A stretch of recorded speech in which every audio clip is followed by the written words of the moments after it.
Welcome back, you guys. So we left off on the Franken Yoda building the rear pushrod suspension. We had gotten the last video you saw. We got all the new shock towers cut out on the CNC plasma. We got the bearings pressed in. We got the bell cranks actually built. For any of you wondering what these bearings are, these are a 1/2 inch by 1 3/8. Got a 1/2 inch ID. They do have a nice little step lip on here. What's nice about these is they are capable of 1,700 pounds static, 1,100 pounds moving. So you can times that by 2 per each bell crank. So it's about 2,200 moving on each side. This Celica weighs a whopping like 1,800 pounds wet, so more than enough strength in those bearings for such a little car. Today we're gonna go ahead and clean out all the slag on this, on the shock towers. We have to clean up the slag each time because there's a slight taper when the plasma machine cuts. It's very minor, so we just usually run a little carbide bit through here and that'll clean that up. This one we've already drilled the 1/2 inch to clean up the holes. We'll do the same thing on the other piece, and then we are gonna bolt this all together just to do a dummy mock-up. We got some Pegasus Auto Racing Supply bolts and washers. These are airframe bolts. One big important thing when people are doing suspension, and I just know this from the automotive world, but a lot of people will just grab whatever bolt off the shelf and throw it in a suspension when they're missing a bolt. You don't want to do that. You want to have what's called the grip length, which is the actual shank of the bolt.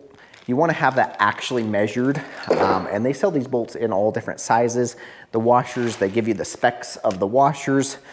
So for us, the total width of our entire system, including the plates, is, if I remember right, just a hair over, or hair under 3 inches, I should say. So, and then we're putting 0.63 washers, which will take up the difference. So our grip length of our bolts will be perfect to where the threads just come through and can clamp down.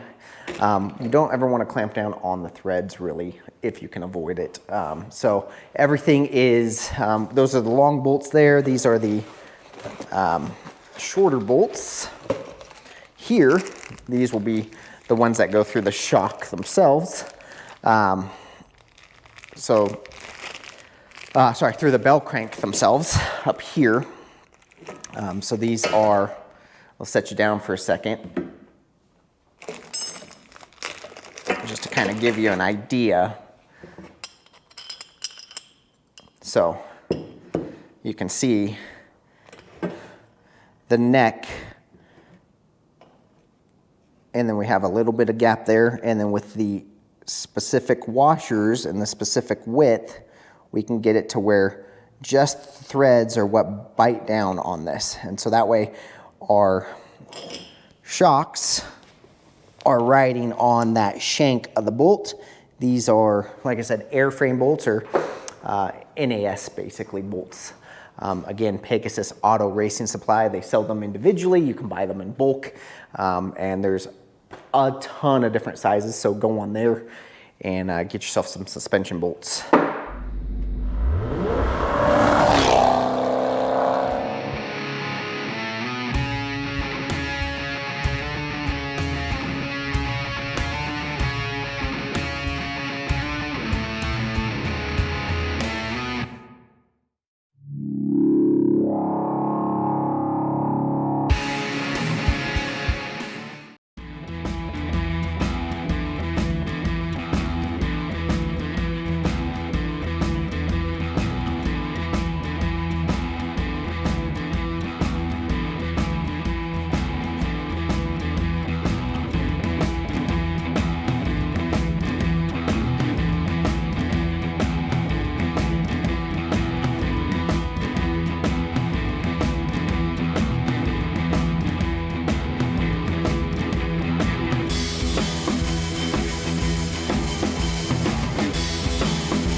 quick intermission.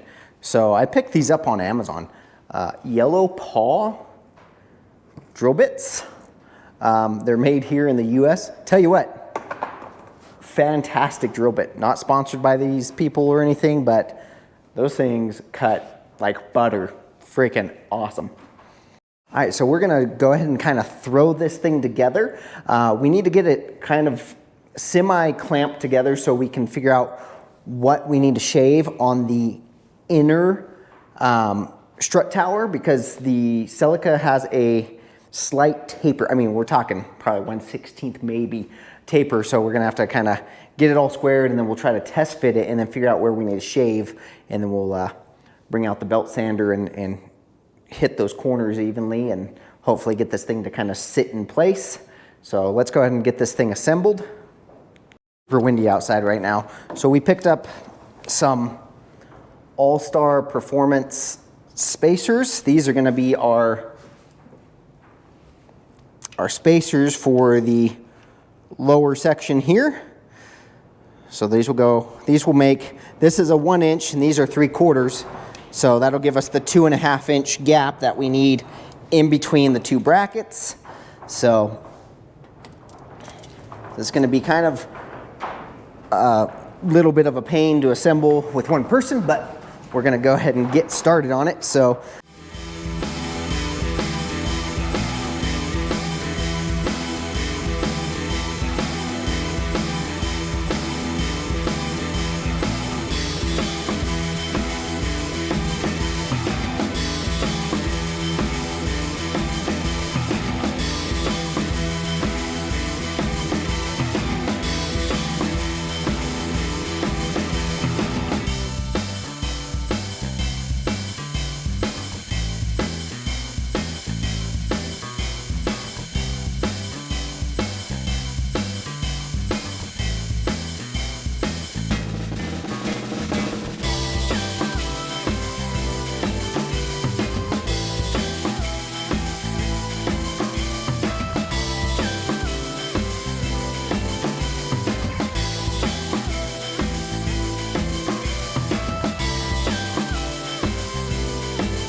all right, we got it kind of pre-assembled. We're gonna hit it with a couple tack welds.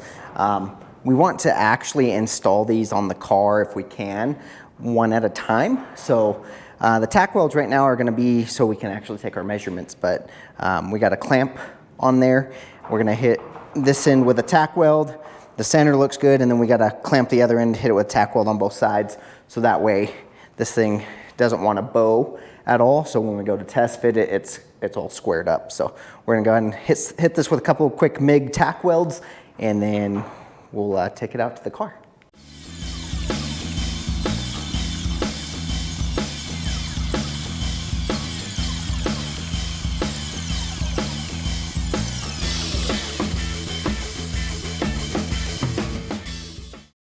Check it out. Here we are. So this is our new strut tower. So like I said, we just tack welded this in. If you can look down there, it's beautiful. The factory shock tower comes to about right here. So this will get welded to that shock tower across the bottom over to the other shock tower on both sides. Plus we're gonna weld all of these together, and then we're gonna box this in from here across, anywhere that we can do it from here down to the factory strut tower. We just gotta make sure our rod doesn't interfere. We may need to notch this and leave this open so the rod can do what it needs to do when we build the rod. But this is the shock tower thus far. Everything works. Again, so we've got our spacers in there. So now let's go test fit it to the car and see how much we're going to need to shave. We're going to have to shave on this rear panel some of this off because the Celica slightly tapers inwards, just ever so slightly. So, and then we are going to also have to notch the bottom where, and you'll see on the floor pan where the factory floor pan has notches for the 4-link suspension. All right, so as you can see, the rear just barely catches. I mean, we're talking like that one's almost basically in, but that one is catching. So we need to shave a little off, but we're also gonna have to notch for, this is where the factory control arms are underneath. We'll have to notch around that and around this raised area so that when this sits in, it hugs that so we can weld, you know, up, over. So first thing we're gonna do is we're gonna take some measurements of how much more narrow in the rear this is, and then we'll, like I said, we can just take this to the belt sander there and shave it down just so it sits in place. But it's damn close right now. Okay, well, it left some good marks on where it's gonna ride. So we need basically right center of where it's hitting needs to be basically, it's like 29 and a quarter, and this should be right up front 29 and a half. So it basically tapers a 1/4 inch this way and a 1/4 inch this way, so we need 29 and a quarter. So we gotta go 1/8 of an inch on both sides. All right, so 1/8 of an inch on the inside. Take our Sharpie, which is about 1/8 inch.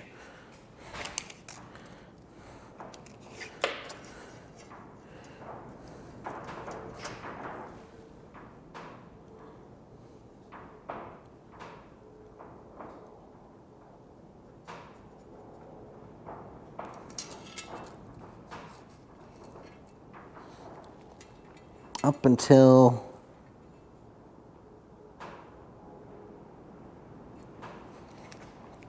here.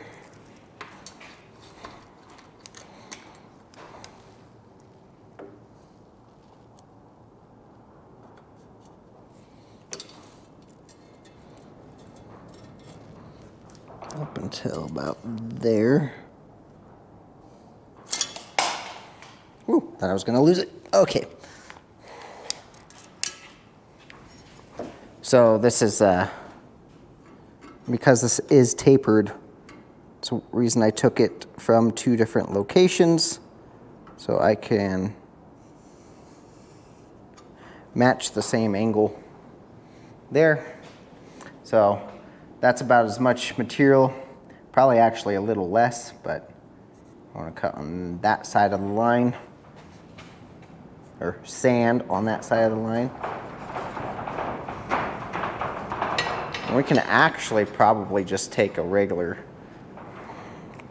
grinder to this, but I'm thinking the sanding table is probably best because it is a true flat surface at all times. The wind is kind of crazy, so we'll shave this down up into the point here. Actually, I need to go a little higher on this side, it looks like, just a bit.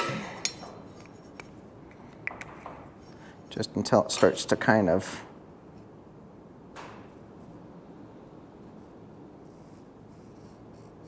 just so I can see it where it starts to curve.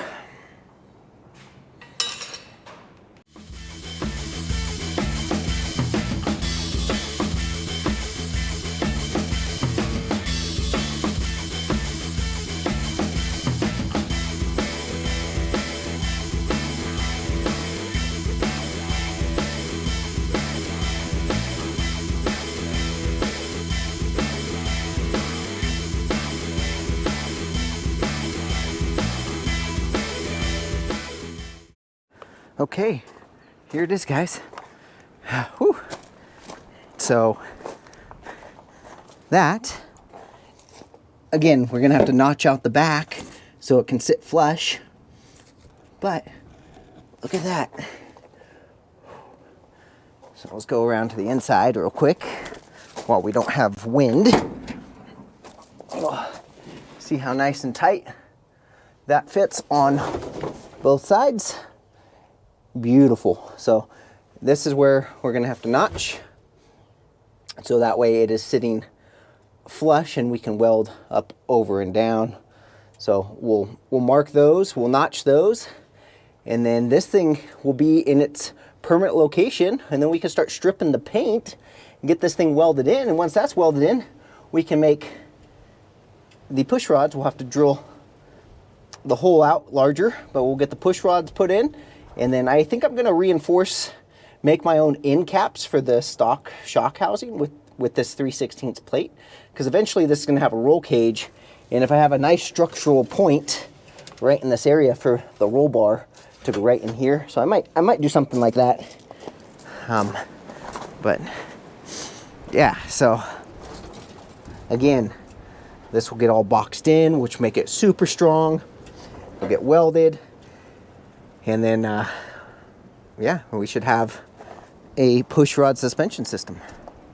You guys, so the shock towers are adjusted to the right width. All the high performance NAS bolts are in. We'll probably end up taking everything back out because we're going to end up painting everything as well, but we'll end up welding that support bar that goes along the bottom that we tack welded. We'll end up welding that completely in before we re-stab the suspension and before we weld it to the car. Next, we got to strip all that paint out, like I said, and then we'll start reinforcing everything and welding it to the car, and we'll be one step closer to getting this project done. Thanks for watching, YouTube.